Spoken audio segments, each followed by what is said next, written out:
আৰু এটা ভাল কামত একেদিন মই লাগি আছো। গাঁৱে ভূঞে কিছুমান মানুহ জন্ম হৈছে, দুখীয়া মানুহৰ পৰা সুদত টকা দিয়ে আৰু 10% 20% সুদত টকা লয় না। ইয়াতো সুদখোৰ আছে না নাই ধেমাজি? এতিয়া মই দালালৰ পিছত সিদ্ধান্ত লৈছো যে অসমত সুদখোৰবিলাক থাকিব নালাগে। গতিকে আপোনালোকৰ যদি কোনোবাই কাবাৰ পৰা আপোনালোকে সুদত টকা লৈছিলে, সেই সুদখোৰবিলাকৰ নাম পুলিচক দি দিব। আমি তেওঁলোকক অলপ অলপ চৰকাৰৰ ঘৰত লৈ গৈ আছো যে আপোনালোকে আমাৰ লগত থাকক কেইদিনমান।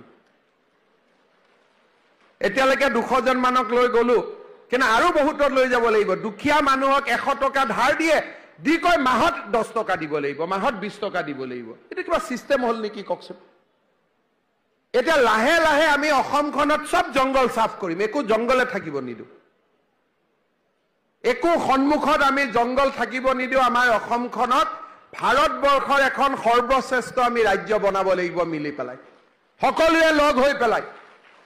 আৰু সেই কাৰণে আপোনালোকে সকলোৱে আমাক সহযোগিতা কৰিব। আৰু এটা ভাল কামত একেদিন মই লাগি আছো।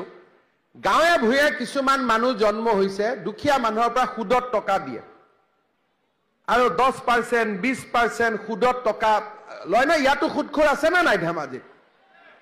এতিয়া মই দালালৰ পিছত সিদ্ধান্ত লৈছো যে অসমত সুদখোৰবিলাক থাকিব নালাগে।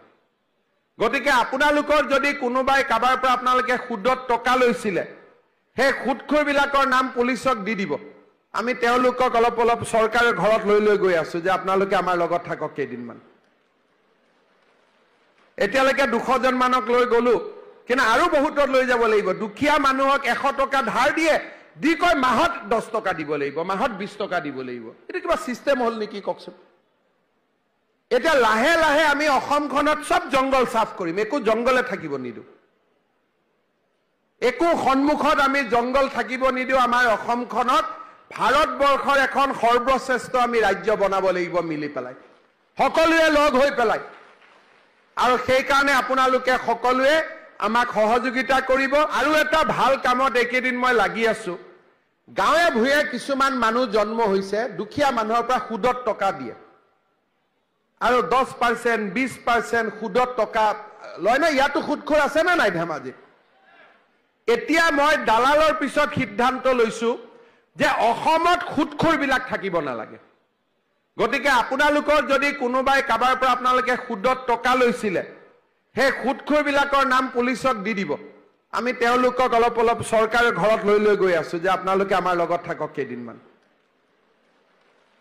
এতিয়ালৈকে 200 জন মানক লৈ গলো, কিন্তু আৰু বহুতত লৈ যাব লাগিব। দুখীয়া মানুহক 100 টকা ধাৰ দিয়ে, দি কয় মাহত 10 টকা দিব লাগিব, মাহত 20 টকা দিব লাগিব। এটা কিবা চিষ্টেম হল নেকি কওকচোন?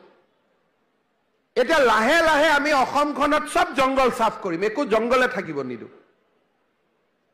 একো সন্মুখত আমি জংগল থাকিব নিদিওঁ। আমাৰ অসমখনত ভাৰতবৰ্ষৰ এখন সৰ্বশ্ৰেষ্ঠ আমি ৰাজ্য বনাব লাগিব মিলি পেলাই, সকলোৱে লগ হৈ পেলাই। আৰু সেই কাৰণে আপোনালোকে সকলোৱে আমাক সহযোগিতা কৰিব।